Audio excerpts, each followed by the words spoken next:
중개업 하다 보면 가족이라든지 주변 지인들과의 상대에서도 저는 곤란한 경우가 좀 있었어요.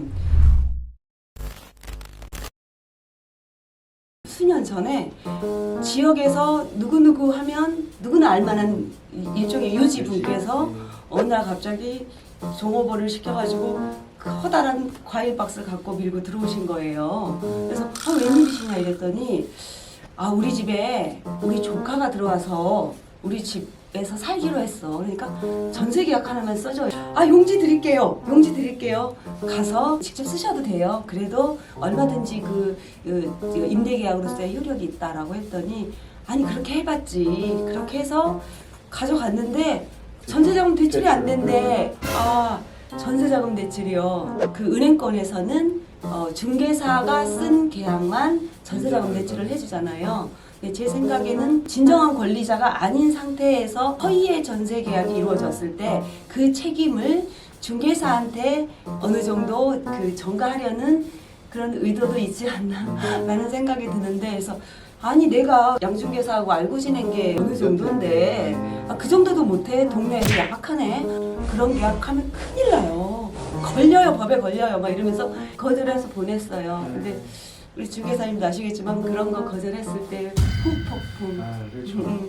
나중에 뭐 온갖 어려움이 좀 있었습니다. 저기 중개사는 어떠니? 심지어 뭐 간판이 법적으로 다 이렇게 신고를 해서 도시미관법에 의해서 설치해놓은 간판인데도 간판 갖고도 민원을 걸고 뭐 여러 가지 건이 있어서 그 거절에 대한 대필 계약 그 사실이 아닌 계약에 대해서 거절한 대가를 상당히 오랫동안 치렀던 기억이 있어요. 저 같은 경우에는 자칫하면은 이 사고가 날 뻔했던 뭐 그런 계약이었는데요. 분양권 계약이었거든요. 근데 분양권 계약은 사실 실물에 대한 것보다는 뭐 문서.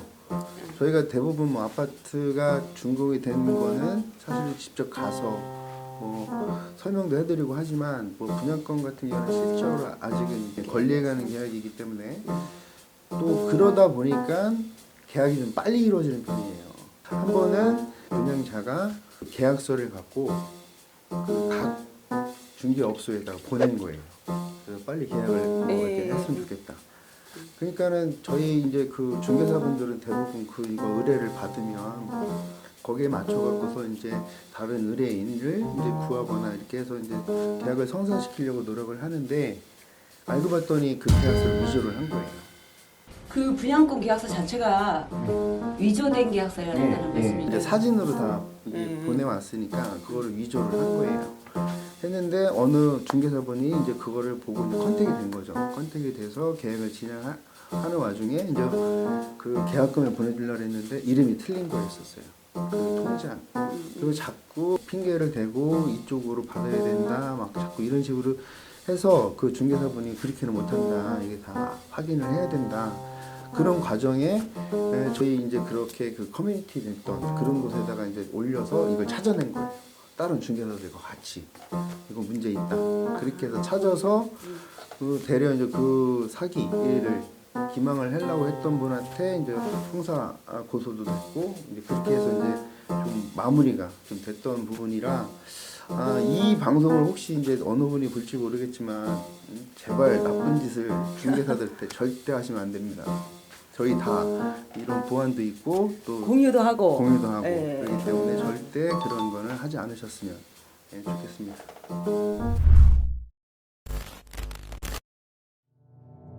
주로 컨설팅이라는 간판이 많고 주로 고소를 많이 치십니다. 그러니까 어떻게 보면 동네에 약간 뭐 이렇게 사랑방, 뭐 경로당 약간 이런 쪽으로 해서 그러니까 그런 식으로 이제 인식을 하지만 실질적으로 거기서는 지금 말씀하신 무등록 막 그런 컨설팅 그런 게 이제 이루어지는 거죠. 궁금한 거는 관할 관청에서 모르나요?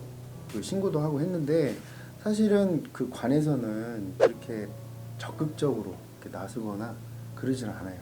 제가 알기로는 우리가 그냥 컨설팅 허가를 받고 할 수 있잖아요. 그러면 그 사무소에서 중개를 하고 있다고 하는 거, 실제로 중개를 해서 중개 그 계약서를 작성을 하고 중개 보수를 받고, 그건 중개사만 할 수 있는 일인데 그걸 하고 했다고 하는 증거가 있어야 되는 거지, 정황만으로는 안 되는 것 같아요. 처벌을 할 수가 없어요. 생각을 해보세요. 자기가 거기서 거래를 했는데 그 사람들이 그거에 대해서 자기 계약에 영향을 미치는데 그거를 신고를 하거나 이런 행위를 하지 않는 거예요. 그러니까 그렇게 하다 보니 그게 안 되는 건 알면서도 그 관에서도 증거를, 입증할 증거를 잡을 수가 없으니까 안 되는 거고, 이제 우리 중개사들이 신고를 하는 경우가 있어요. 왜냐하면 그런 무등록 중개업소에서 하는 계약들이 문제가 있고 사고가 나는 계약이 많단 말이에요. 개업공인중개사들처럼 그 의뢰인들에게 피해가 가지 않도록 하는 그 꼼꼼함이 부족하니까, 법지식도 그렇고. 그래서 우리가 이제 민원을 넣잖아요. 그러면 현장에 가요.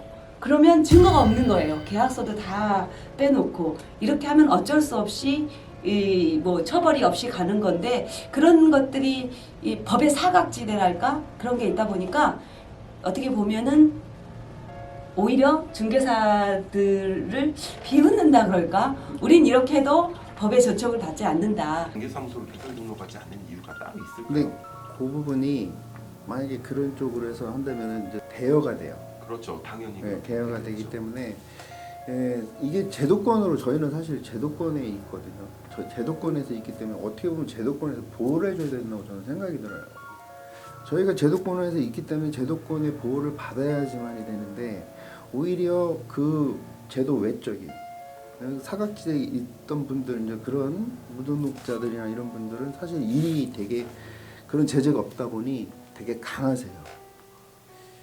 강하고 뭐 전화번호도 사실은 뭐 계속 수시로 바꾸거나 전화를 안 받거나 이런 경우가 대부분이고, 또 한 번, 그러니까 저희가 이제 그런 것도 좀 단속 좀 해보려고 하다 보니 어디까지 해야 되냐면 계약까지 진행을 해야 돼요. 그러니까 가서 뭐 계약을 써서 계약금까지 주고 해야지 그게 이제 증거로 이게 남기 때문에 상당히 그 절차나 이런 것들이 되게 좀 복잡하고, 그러다 보니까는 제재도 약하고 발각하기도 쉽지 않고, 그러니까는 너무 자연스러워지는 거예요. 개업공인중개사와 무등록중개업자를 판별할 수 있는, 구분할 수 있는 방법이 있으면 팁을 하나 알려주세요. 우선은 저 같은 경우에는 그 간판에 등록번호가 저희가 딱 기재가 돼 있고요.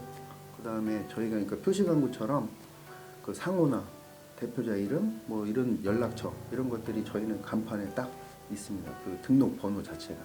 그리고 그 기본적인 그 게시 의무 사항에 개설 등록증, 자격증 이런 걸 다 비치해 두게 되어 있잖아요.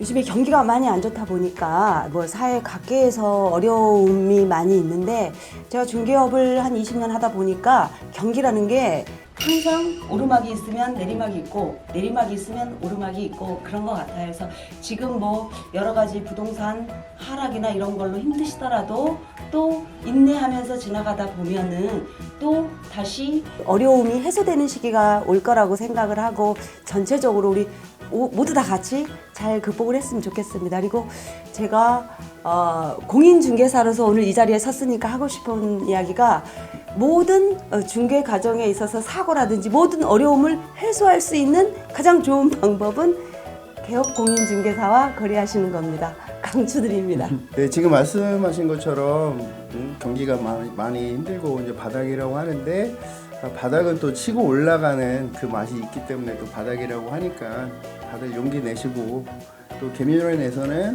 건강하시고 또 행복한 하루하루 되시기를 기원 드립니다.